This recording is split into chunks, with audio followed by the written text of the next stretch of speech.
The year was 1812.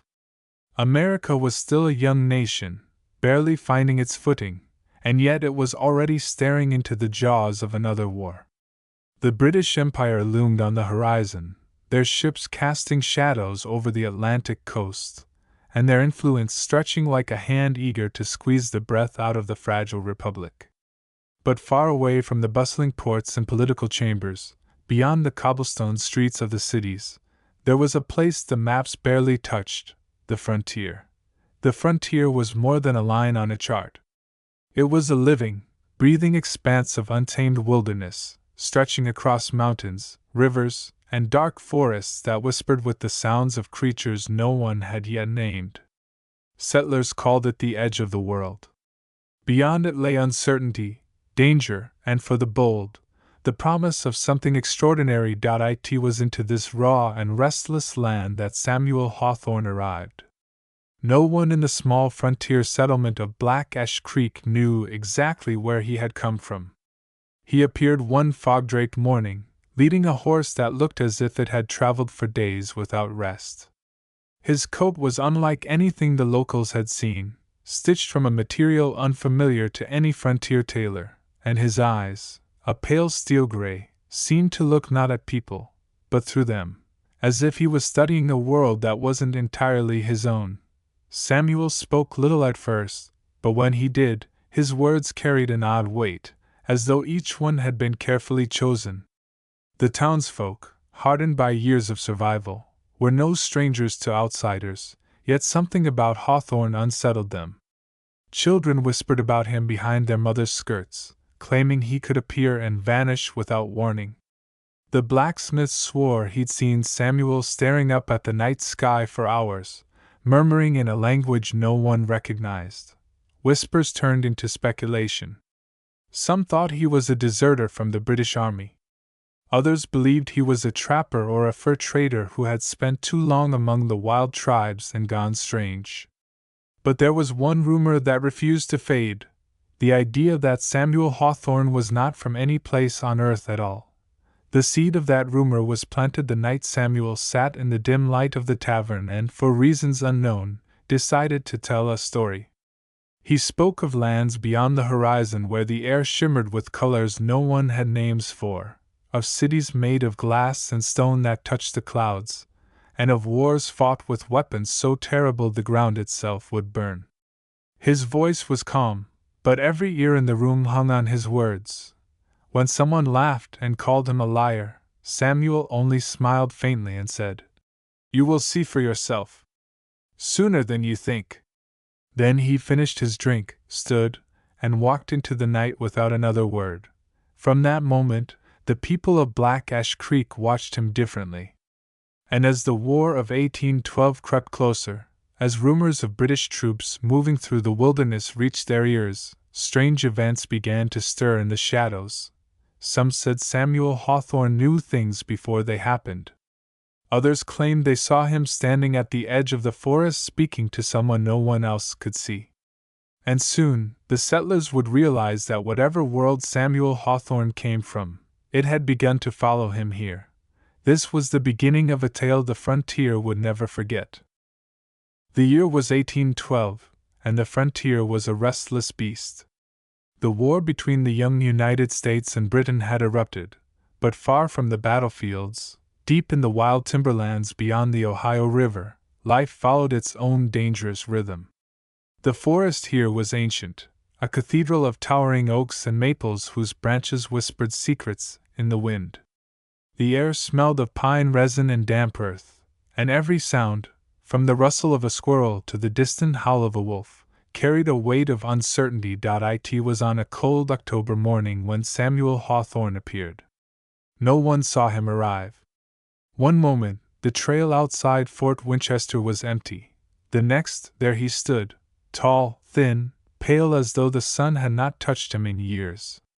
His clothes were unlike anything the settlers had ever seen, a long dark coat made of a strange, smooth fabric that shimmered faintly in the light, boots without laces, and a belt fastened with a polished silver clasp engraved with markings that were neither English letters nor any known script. His eyes, a piercing, unnerving gray, seemed to hold the reflection of 1,000 storms. John McAllister, a trapper who had lived in these parts since before the Revolution, was the first to speak to him. The stranger gave a name in a voice that seemed too calm for a man alone in this wilderness. "Hawthorne," he said, his gaze drifting beyond the tree-line as though looking for something that wasn't there. "Samuel Hawthorne." When asked where he had come from, Samuel paused for a long moment, as if calculating the truth. Then he replied in a slow, deliberate tone, "Not from here. Not from your time." His words carried no humor, no trace of jest, only an unsettling sincerity that made the hair on the back of McAllister's neck stand up. In the weeks that followed, Hawthorne became the talk of the settlement. He never carried a rifle, yet he never seemed afraid of the wild. He spoke of rivers that flowed backwards, of cities made of glass that reached higher than any church steeple, of machines that moved without horses or sails. The settlers, hardy people who feared little, found themselves uneasy in his presence. He seemed to know things, too many things, about the land, the sky, and the people themselves. One evening, he looked up from a small wooden table at the tavern and told a young militiaman that the man's brother, serving far away in the army, would never return home. 2 weeks later, a messenger confirmed the death. But there was something darker about Samuel Hawthorne. Strange events followed him like a shadow.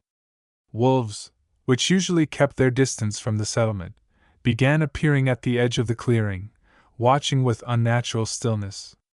Travelers spoke of seeing lights deep in the forest at night, lights that pulsed and flickered, not like any campfire or lantern, but like cold fire trapped inside glass. One old woman swore she saw Hawthorne standing by the riverbank, speaking in a language that made the water itself ripple without wind. Some believed he was a government spy, sent to gather information during the war. Others whispered that he was an omen, a harbinger of disaster. But there were a few, very few, who thought his words about being from another world were not madness at all. The turning point came in December, during the first heavy snow. The night was moonless, the fort silent except for the creak of timbers under the weight of ice. Hawthorne was seen walking alone into the forest, his strange coat unbothered by the cold. McAllister, driven by curiosity and a creeping sense of dread, followed him at a distance. For over an hour, the trapper trailed his quarry through the maze of frozen trees until he reached a small clearing lit by a pale, bluish glow. There, in the heart of the wilderness, stood a structure that could not have been built by any hand known in 1812. It was a towering frame of smooth metal, curved like the rib of some impossible beast, humming faintly in the still air. Symbols, the same as those on Hawthorne's belt, glowed softly along its surface. Hawthorne approached it, placed his palm on one of the panels, and the light grew brighter, spilling across the snow in ghostly waves. McAllister's breath caught in his throat. The sound that followed was unlike anything he had heard before, a low, resonant hum that seemed to vibrate in his bones. Hawthorne spoke again in that strange language, and the structure answered with a shifting pattern of lights. For a moment, the air shimmered, as though the forest itself were bending. McAllister stumbled back, a branch snapping under his boot. Hawthorne turned, his gray eyes locking onto him in the darkness. "You shouldn't be here," Hawthorne said softly. "Not yet." By the time McAllister found his way back to the settlement, the strange light was gone, and with it, Hawthorne. Snow had covered all tracks, as if the forest had swallowed the man whole. For weeks, the settlers searched, but there was no sign of Samuel Hawthorne, not his body, not his belongings. Yet in the years that followed, travelers in those woods still spoke of seeing a tall figure in a dark coat, watching from the tree-line with storm-gray eyes. Some claimed he was a ghost. Others swore he was a man caught between centuries, walking the frontier in search of a way home. But those who knew McAllister's story understood something more chilling. that perhaps the frontier in 1812 had been visited by someone, or something, far older and far stranger than the world was ready to face. The winter of 1812 deepened, and the land seemed to hold its breath.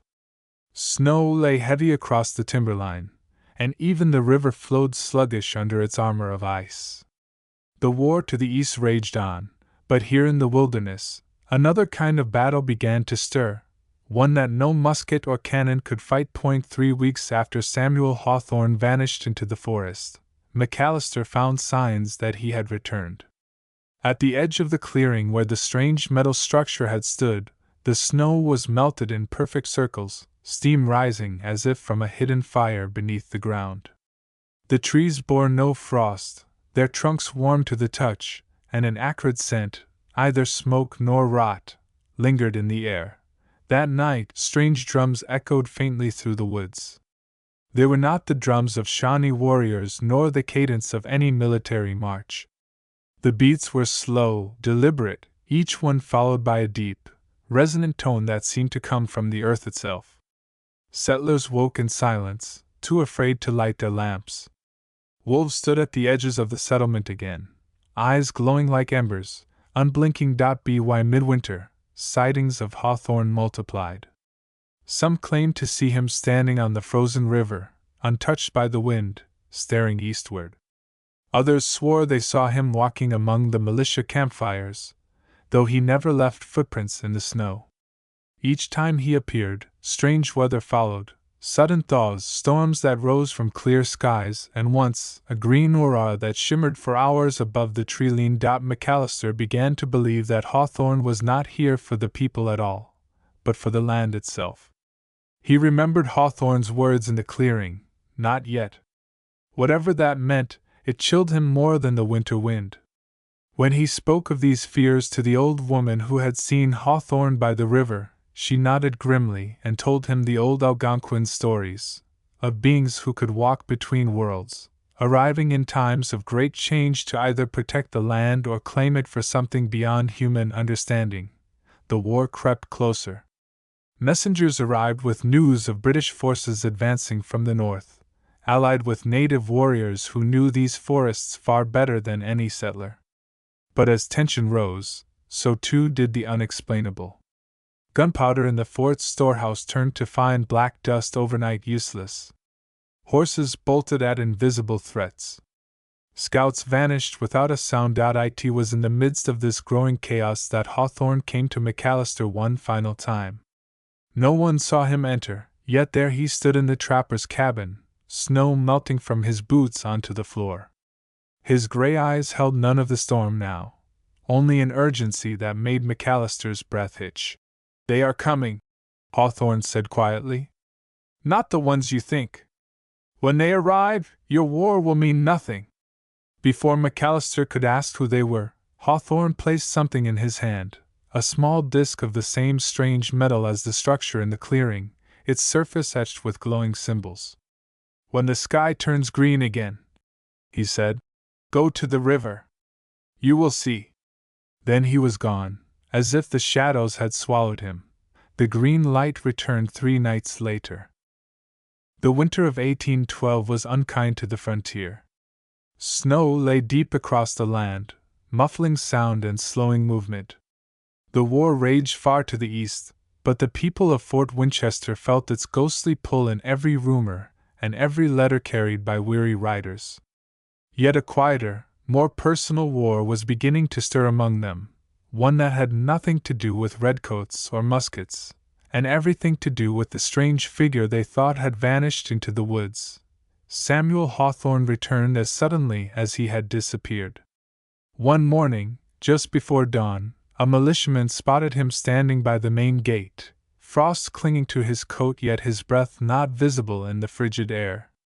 His expression was unreadable, but his presence alone unsettled the guards so deeply that they lowered their muskets without thinking. He spoke little, but his eyes moved constantly, over the walls, the people, the horizon, as though measuring something. He asked questions no ordinary man would ask. How many men were stationed at the fort? How much powder and shot remained? Which direction did the settlers flee when danger came? He seemed less interested in the answers themselves and more in the unease they provoked. Within days, strange patterns began to appear in the snow outside the settlement. Perfectly straight lines, stretching for yards, intersecting in geometric shapes no trapper or hunter could explain. McAllister, still haunted by what he had seen in the forest, watched Hawthorne closely. One night, following him again, he saw the man kneel in the center of one of these patterns, holding a small object that pulsed with a dim blue light. The snow around him didn't melt, but seemed to shiver under the glow. Hawthorne was not alone. Shadows moved beyond the tree-line, tall, slender figures, their shapes blurred as though not entirely part of this world. They did not speak, yet their presence pressed against the mind like an unseen weight. McAllister's stomach turned with a cold realization. Hawthorne had not come here by accident. A week later, the signs grew bolder. Livestock was found dead without a mark on them, their eyes staring wide in terror. Settlers reported waking in the night to a sound like whispering wind, only to find their cabins lined with faint streaks of pale light. A young boy claimed he saw Hawthorne standing on the frozen river, not walking across it, but gliding, his coat unmoving despite the bitter wind. One evening, in the crowded tavern, Hawthorne finally spoke of his purpose. He stood by the fire, the flicker of flames casting sharp shadows across his face. "Your war," he said softly, "is nothing. A spark in the dark. But something older is coming. It moves through centuries, across worlds. I am here to prepare this place, or to bury it." No one spoke. The air itself seemed to tighten around them. Hawthorne's gaze swept the room, resting for a moment on McAllister, as if daring him to challenge the truth. Then, without another word, he left, the doors swinging shut behind him. That night, a storm rolled in, not of snow, but of lightning without thunder. The sky glowed in unnatural colors, shifting from green to violet.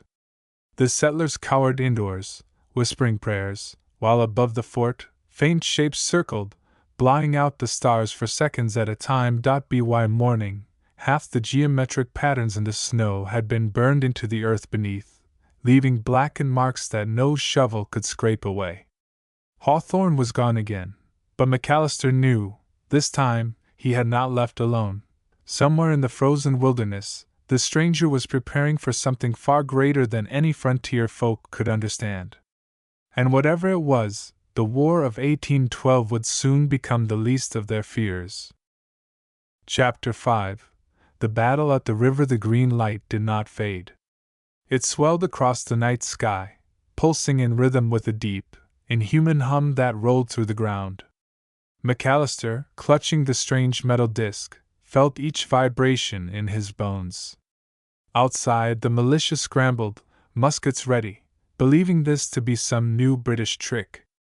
But the glow came not from the east or west, it poured straight down from above. Before dawn, the enemy arrived, but not the redcoats the settlers expected.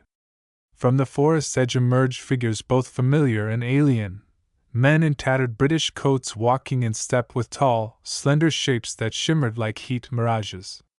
The soldiers' faces were blank, their eyes glowing faintly, and behind them moved the taller beings in utter silence. Hawthorne stood at the frozen river, the green light pouring over him like a crown. The strange structure from weeks before had returned, larger now, its curved metal panels opening like the petals of a steel flower. The sound it produced was deafening, a chorus of tones that made the air itself ripple. The militia fired.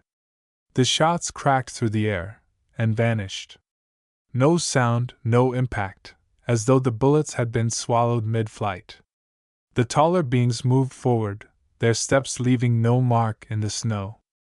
McAllister realized too late that this was the battle Hawthorne had warned him about, a battle not for land or politics, but for control of something buried beneath the river itself. Hawthorne raised his hand, and the ground split open with a blinding light. Water and ice surged upward, suspended unnaturally in midair. The invaders halted, as if waiting for some unseen signal. McAllister ran to the riverbank, the disk burning hot in his hand, and saw the truth. The ice beneath was not ice at all, but the surface of some colossal, dormant machine, its edges disappearing into the depths. The War of Nations was nothing. The war that began that morning on the frozen river was for the fate of the world itself. January of 1813 brought the frontier to the edge of both war and madness. The settlement near Fort Winchester had grown tense, its people watching the treeline as much as they watched the horizon for British scouts. Stories of Samuel Hawthorne had spread far beyond the fort's walls, tales of a man who knew the future, who spoke in strange tongues, and who was always seen where tragedy would soon strike. The militia had been preparing for a skirmish with a British detachment rumored to be moving along the Maumee River. The air was sharp with frost, and every breath from the soldiers hung like smoke in the stillness. But on the night before they were to march, the sky began to change. It started as a faint shimmer high above the trees, not the natural glow of moonlight, but a ripple, as though the fabric of the heavens itself were being tugged. McAllister, who had been watching the gates, froze when he saw Hawthorne standing alone beyond the stockade. The man's face was illuminated by an otherworldly light that seemed to come from nowhere and everywhere at once. The first lightning strike was silent, a spear of violet fire that split the air above the frozen river. It was followed by another, and another, each one leaving afterimages that burned into the eyes. The soldiers in the fort whispered in fear, some crossing themselves, others gripping their muskets tighter. And then came the sound, a deep, resonant hum that seemed to vibrate through the ground, through the walls, through the bones of every living thing. Hawthorne turned toward the fort. His voice was calm, almost mournful. "They are here." From the shimmering in the sky, shapes began to descend, vast and shadowed, their outlines shifting like smoke caught in wind. No two looked the same. Some walked on elongated limbs that bent in ways no animals should. Others floated inches above the ground, their bodies surrounded by rings of cold fire. The soldiers raised their rifles, but Hawthorne lifted a hand. "Bullets will not harm them," he said. "But they will harm you." Before anyone could react, the British attacked. A line of redcoats emerged from the trees on the northern side, their drums muffled by the snow. Muskets cracked, smoke rolled, and the air filled with the shouts of men locked in deadly combat. But the true horror was that the shadow beings did not discriminate.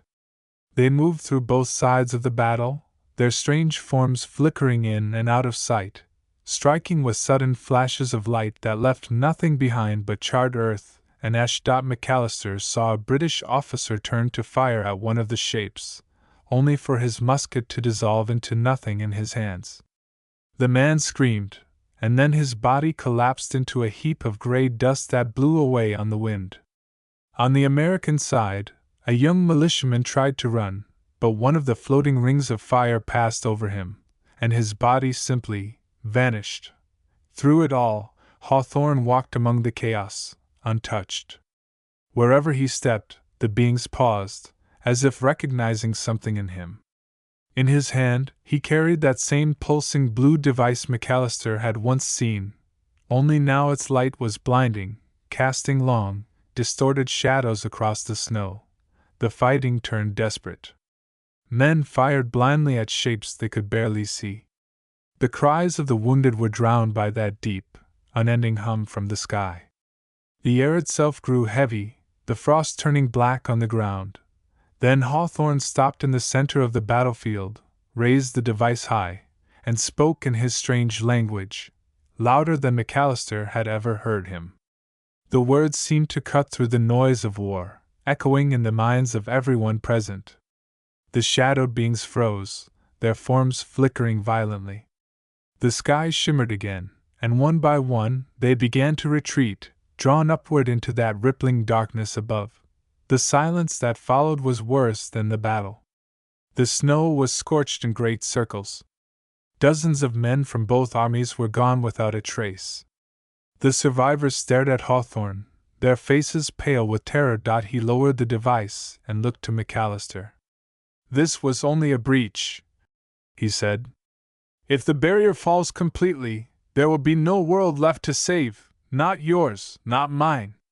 With that, Hawthorne walked into the smoke and vanished once more, leaving behind a battlefield where history would remember only the clash between British and American forces. The truth, that something else had fought among them that night, was buried in silence, spoken of only in hushed voices by those who had seen too much. But McAllister knew one thing for certain: the War of 1812 was no longer just a war between nations. Something older, stranger, and far deadlier had marked the frontier, and Hawthorne was the key to it all. The weeks after the battle were marked by an uneasy quiet. Snow covered the blackened scars on the battlefield, but no amount of winter could hide the truth from those who had been there. The air still carried that faint, bone-deep hum on certain nights, as if something just beyond sight waited for its moment to return. It began slowly. First came the animals, deer wandering into the fort with eyes clouded white, wolves pacing in the open without fear, their movements jerky and unnatural. Then the land itself began to twist. Trees in the forest bent into shapes that defied wind or weight, their bark rippling as though alive. Streams that had flowed one way for generations reversed overnight, their waters shimmering with a faint violet light. The settlers grew restless. Some packed their belongings and fled east. Others fortified the fort, convinced the British were planning another attack. But McAllister knew the truth. This was not the work of the British. This was Hawthorne's world bleeding into theirs. On the third night of the changes, the sky fractured. A jagged seam of light split the heavens from horizon to horizon. From it poured a shifting, fluid darkness, crawling with the silhouettes of the beings McAllister had seen in the battle. Only now, there were more of them.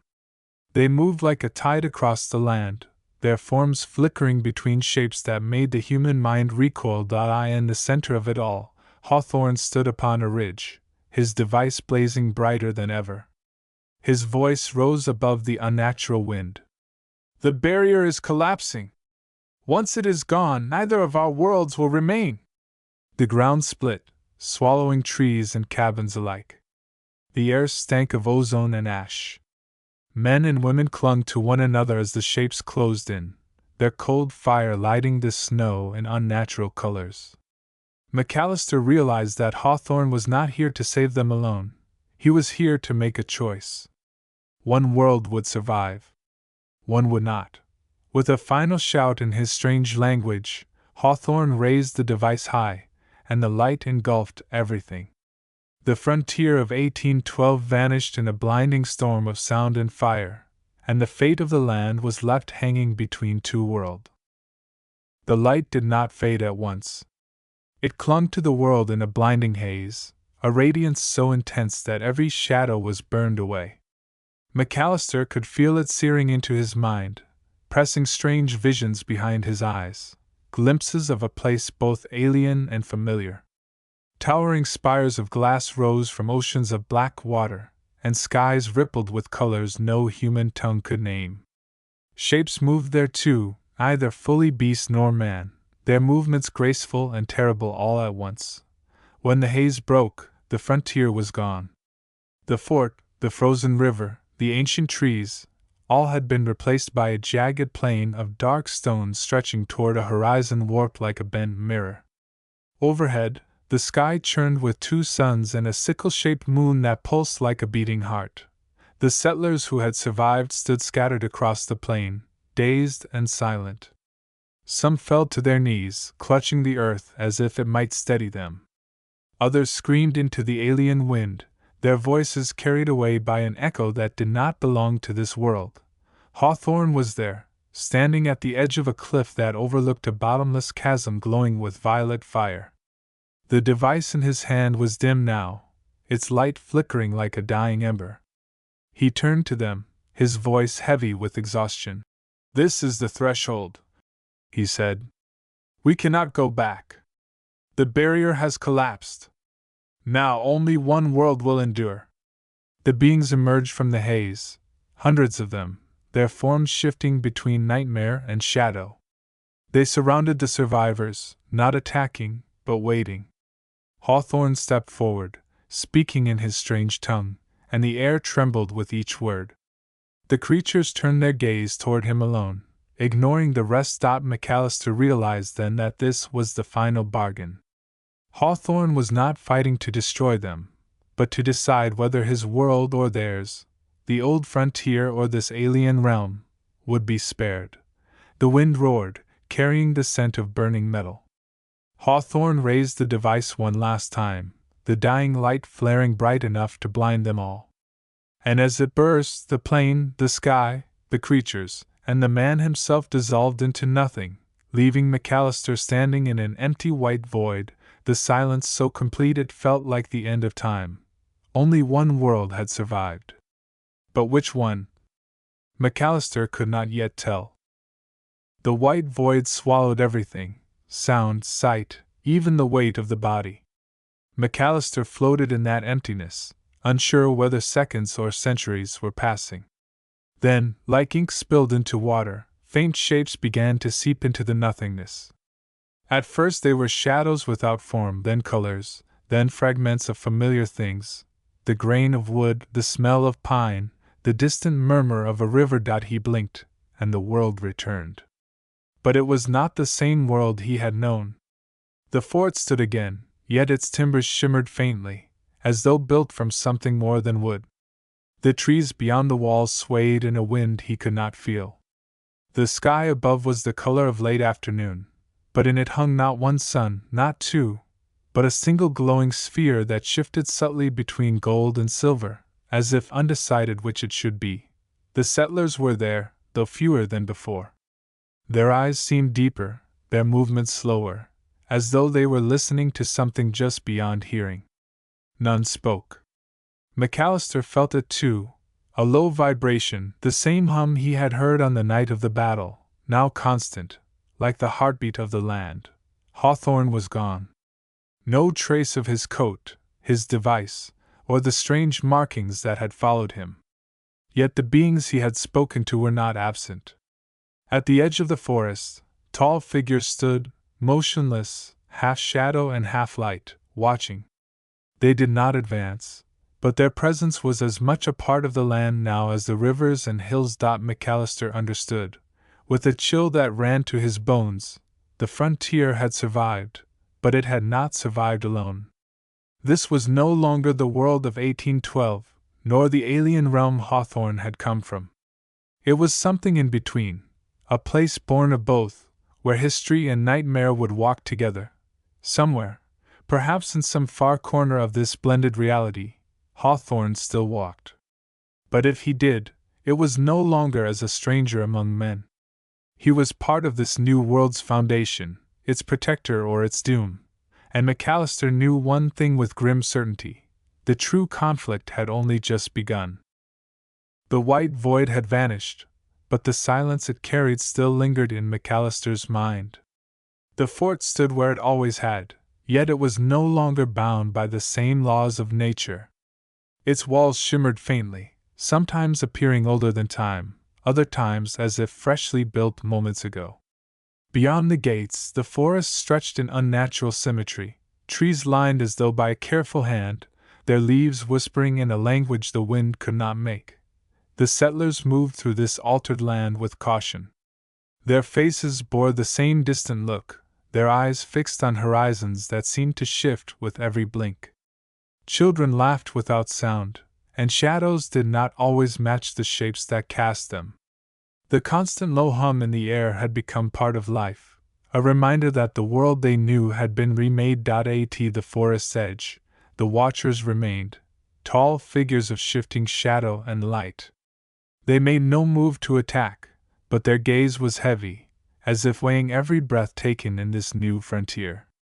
Sometimes, they vanished entirely, only to appear days later in new places, always watching, always silent. McAllister could not shake the feeling that Hawthorne was still here.